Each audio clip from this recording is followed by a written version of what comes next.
that's all I've got to begin with, so I'll be glad to go to your questions. Terry. Scott, do you think that the shooting accident involving the Vice President on Saturday should have been disclosed to the public on Saturday? Well, I think that the first priority was making sure that Harry Whittington, Mr. Whittington, was getting the medical care that he needed. And I think that's where everybody's attention should have been focused and was focused when the hunting accident took place. And in terms of here in Washington, there was information that we were continuing to learn about throughout the course of that evening and into early Sunday morning. The initial report that we received was that there had been a hunting accident. We didn't know who all was involved, but a member of his party was involved in that hunting accident. And then additional details continued to come in overnight. And it's important always to work to make sure you get information out like this as quickly as possible, but it's also important to make sure that the first priority is focused where it should be, and that is making sure that Mr. Whittington has the care that he needs. And the Vice President went to the hospital yesterday to visit him. The Vice President was pleased to see that he was doing well and in good spirits, and the President is as well. Well, I assume that he got immediate medical attention. Aside from medical attention, which I'm sure was swift, isn't there a public disclosure requirement that should have kicked in immediately? Well, and the Vice President's office was working to make sure information got out. We learned additional information overnight, throughout the night. We were learning additional information here in Washington. The Vice President spoke with Mrs. Catherine Armstrong, and they agreed that she should make that information public. She was an eyewitness. She saw what occurred, and she called her local paper to provide those facts to the local paper, and the Vice President's office was ready to comment on it at that point. Now, keep in mind that there's not a traveling press corps that was along with the Vice President on this trip. And with that said, though, as I said, I think it's always important to get information out as quickly as possible. As you know, the way we have typically approached things, that I've typically approached things, is I think of a similar incident when the President was in Gleneagle, Scotland, and he had a biking accident with a police officer there, and I quickly tried to get that information to the press through the pool reporter and provide that information to you all. So as the press secretary, are you satisfied with the way this was handled? Well, I know that the Vice President's office was working to pull together information and make sure that information got out. And the Vice President felt that Mrs. Armstrong should be the first one to go out there and provide that information to the public, which she did. And she reached out early Sunday morning to do so. With the way. Well, I think you can always look back at these issues and look at how to do a better job. Well, it's not really a hindsight issue here. I mean, the Vice President made a decision about how the public should be notified that basically is at odds with the standard practice of how the President's own press operation in this White House notifies the public. Isn't that right? Well, again, this was handled by the Vice President's office. The Vice President thought that Mrs. Armstrong should be the first one to get that information out, since she was an eyewitness. Let's just be clear here. The Vice President of the United States accidentally shoots a man, and he feels that it's appropriate for a ranch owner who witnessed this to tell the local Corpus Christi newspaper and not the White House press corps at large, or notify the public in a national way. Well, I think we all know that once it is made public, then it's going to be news, and all of you are going to be seeking that information. And the Vice President's office was ready to provide additional information to reporters. There was no traveling White House press corps with the Vice President, as there is with the President in a situation like this. So there's some different circumstances. And the other circumstance here was that someone was injured and needed medical care, and the Vice President's team was making sure he was getting taken care of and that he got to the hospital and received additional treatment. Excuse me, let me just follow up. Sure. Yeah, I know you had a chance to speak to, I assume, the President and the Vice President today. Did the Vice President follow all of the appropriate safety procedures that are familiar to hunters in this case? I think if you got specifics about this, probably direct them to the Vice President's office. I don't know all the specifics about it, but I think Mrs. Armstrong spoke publicly about how this incident occurred. And if I recall, she pointed out that the protocol was not followed by Mr. Whittington when it came to notifying the others that he was there. And so, unfortunately, these type of hunting accidents happen from time to time. And all of us were most concerned about Mr. Whittington. And as I said, the Vice President was glad to see he was doing fine yesterday and that he's in good spirits. He is someone that many of us here know and have great respect for. And we look forward to him getting out of the hospital soon. President, call Mr. Whittington. Scott, there's a report coming out of a sheriff's deputy there who said that he was prevented from interviewing the Vice President by the Secret Service. Do you know anything about that, and is that appropriate? No, I don't know anything about that. You ought to direct that to the Secret Service. My understanding was that Secret Service took the appropriate steps to inform law enforcement. Scott, what was the input of the White House? But again, check that with Secret Service. What was your input once you learned of this? Did you just turn it over to the Vice President's office? Did you know they were turning it over to a private citizen? Well, in terms of my involvement, first of all, Saturday night, I found out that there was a hunting accident. It was late Saturday night, of a member in his party, but I did not know who was involved in that hunting accident. It wasn't until very early Sunday morning that I found out that the Vice President was involved in this accident. And of course, in a position like mine, I was urging that that information be made available as quickly as possible. And the Vice President's office was working to get that information out. So as of Saturday night, you didn't know, the White House did not know that Vice President Cheney... No, there were details coming in throughout that night and into the morning. I mean, there's additional information coming in at 3 in the morning and 4 in the morning and even after that. So. But again, Saturday night, you did not know the Vice President was involved? You just thought someone from his hunting party? I personally was informed by the Situation Room that there had been a hunting accident and that it was a member of the Vice President's hunting party, but I didn't have additional information than that at this point. Obviously, I asked questions about is he okay and who was involved, and they didn't have those facts at that point. So Sunday morning, you first learned that it was... Early Sunday morning, that's correct. And then what was your reaction about letting the public know? Did the Vice President's office tell you they would turn this over to Ann Armstrong? Yes, I had additional discussions, and I knew that the Vice President's office was working to get information out. I'm not going to get into all the discussions that are had, but it was the Vice President's office that took the lead on this. And you were, but were you aware they were just going to allow a private citizen to inform a local paper of this and not beyond that? Well, look, I'm not going to get into all the discussions. I'm not going to get the discussions or suggestions that I make about specific matters like that. I can only tell you the way I've done it in the past for you all. What time on Sunday morning did you learn that Vice President Dick Cheney was the shooter? It was early. I was woken up. Time? Yeah. Give me just some sort of sense of how early. Probably in the 6 o'clock range or so. Usually I'm up at 5, but it was Sunday. And who woke you up and told you? I'm sorry? Told you? I just had discussions with staff. I'll leave it at that. So was it Cheney's gun? Is that his gun, that shotgun? I'm sorry? Was it the Vice President? You'll have to talk to the Vice President's office and check that fact.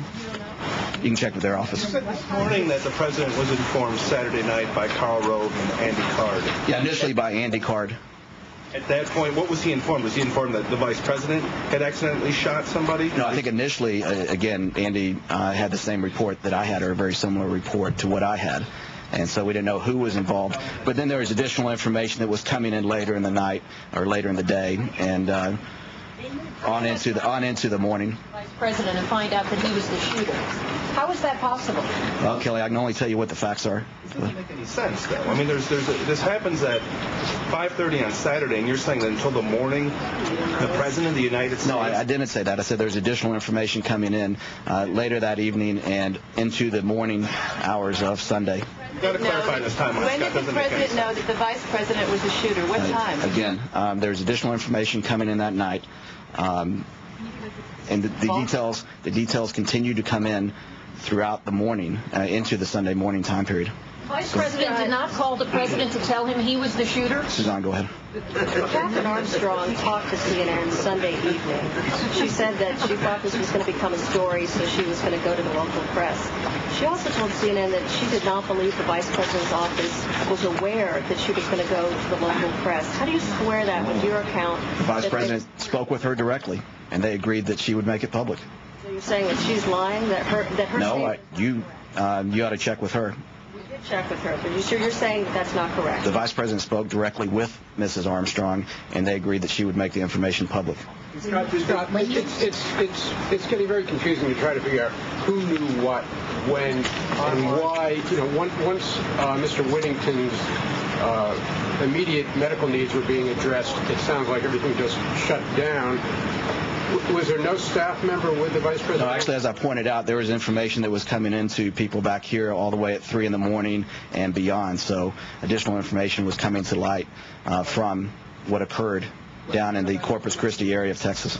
Over the roughly 12 hours or so, none of that information, it took 12 hours for someone to tell someone up here? Well, again, Jim, I keep in mind two things. One, the very first priority was making sure Mr. Whittington was getting the medical care, and that's where all efforts were focused. There wasn't a press corps traveling with the vice president. He didn't have his full entourage that he might have on other trips, official trips. This was a weekend hunting trip.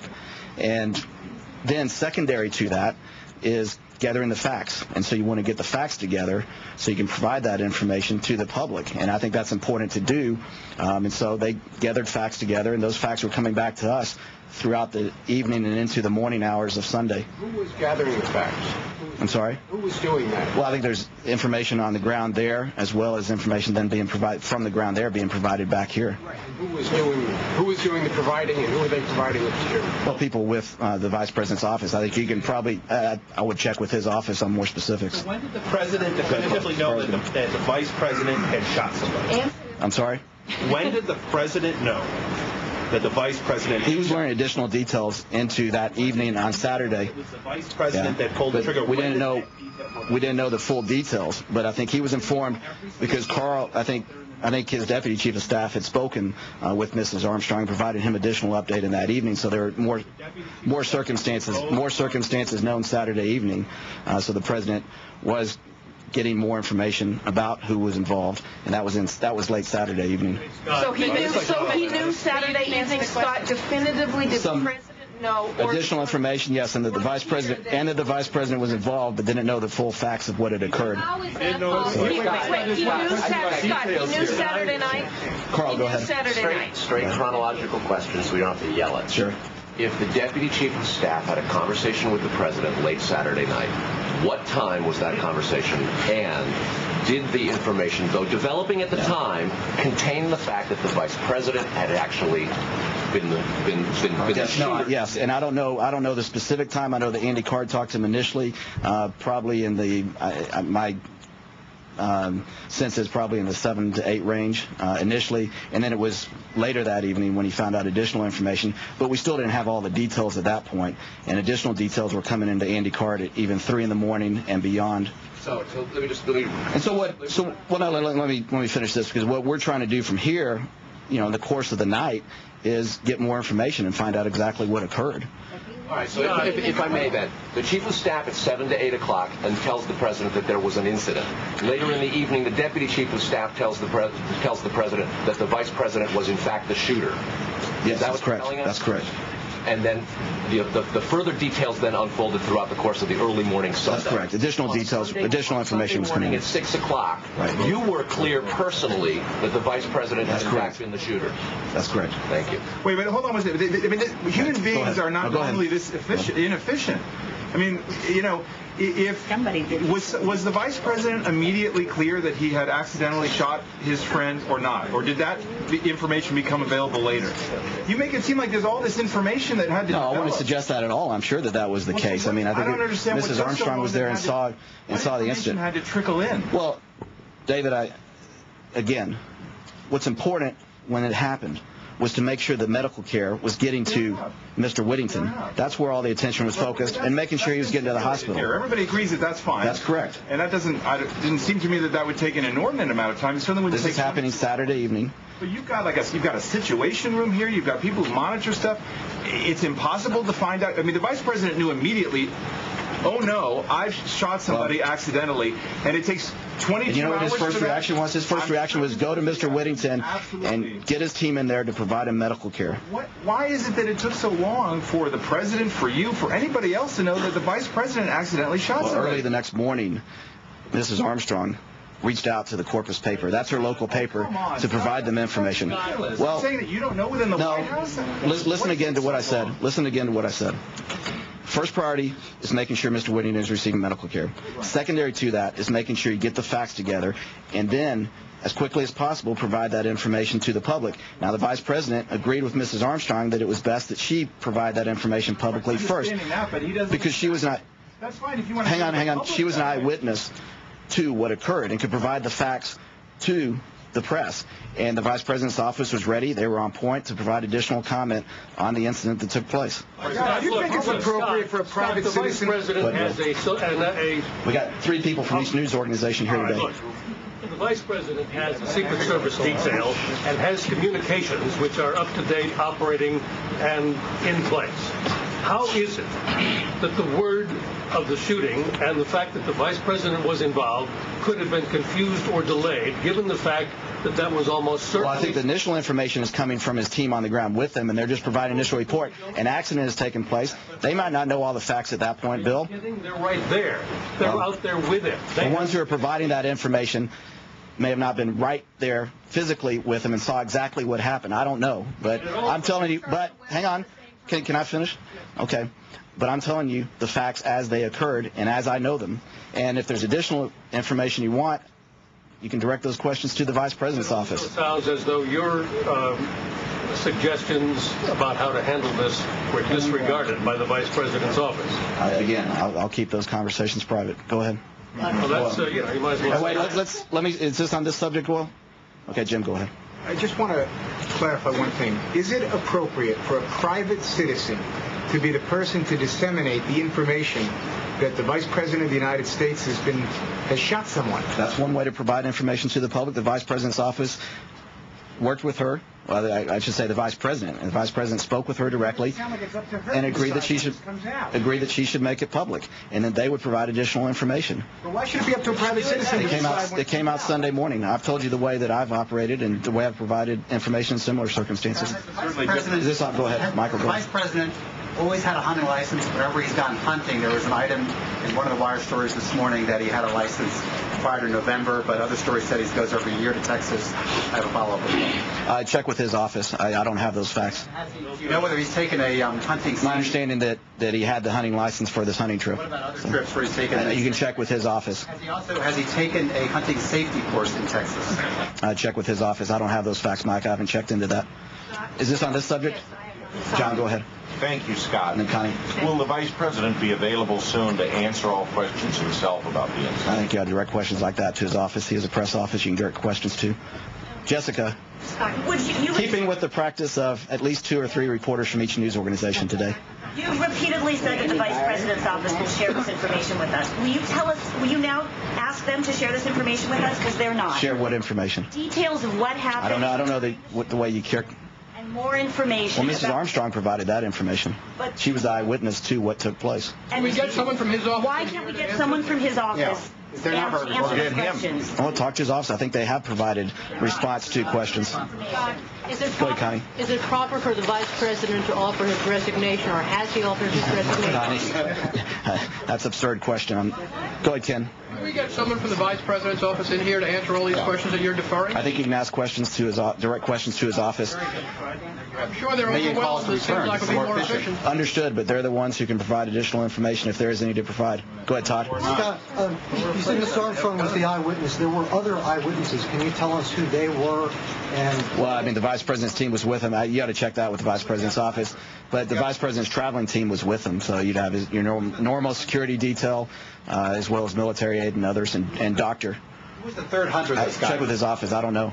Can I follow Peter. on that? Scott, when you consider the chronology that you've tried to go through here and all of the various wrinkles of how long it took for the primary information that the Vice President was the person who shot this fellow to get through to the President himself, is there any notion here of reviewing your own communications apparatus? I mean, this is sort of reminiscent of the Levy story, frankly, you know. I'm sorry. I reject that. I disagree with that fully, Peter. I don't know what you're referring to there, but I reject the insinuation there. Well, when you look at how long it took for the information in that case to get through and the information in this case to get through, are you looking Peter, at... there's certain facts that you don't know necessarily immediately. That people are getting that information together in terms of exactly what happened. I mean, I don't think you immediately know all the facts and situations that you bring up, and particularly in terms of hurricane that was unprecedented in terms of the scope of the damage that occurred. So I don't know how you can leap from here to that comparison. Surely they immediately knew that the Vice President of the United States shot someone. And you know what the immediate response was? To make sure he was getting the medical care. Well, no, you may know that, but people that are listening need to hear that too. The Vice President went over to him and was making sure that his team was getting to him and taking care of him. That's what the first priority always ought to be. Now, I know that it's important to inform the media, and I've told you, I believe it's important to get that information out as quickly as possible. Well, I think he was informed in a relatively reasonable amount of time. Scott, in Texas, is this kind of accidental shooting? We can always look back, Bill, and we can always look back and say, here or there. But the important thing was the information was provided to the public, and most importantly, Mr. Whittington is being taken care of. Scott, under Texas law, is this kind of accidental shooting a possible criminal offense? I wouldn't even speculate on that, but I think the sheriff's office or the local law enforcement officer has already commented on that and said it was a hunting accident. So. Would this be much more serious if the man had died? Then would that change the equation? Of course it would, Connie. It would have been terrible. I don't know him very well, but I know Mr. Whittington, and I have great respect for him from knowing who he is and what he's done. And it would be horrible news. Go ahead. If the deputy chief of staff told him sometime at that 8 o'clock hour, told the president that it was Cheney that had pulled the trigger, who made the decision not to inform us, and specifically not to inform you until at 6 o'clock hour the next morning? I don't think that's the way I would look at it. I think there's additional details that were coming in, and we were trying to learn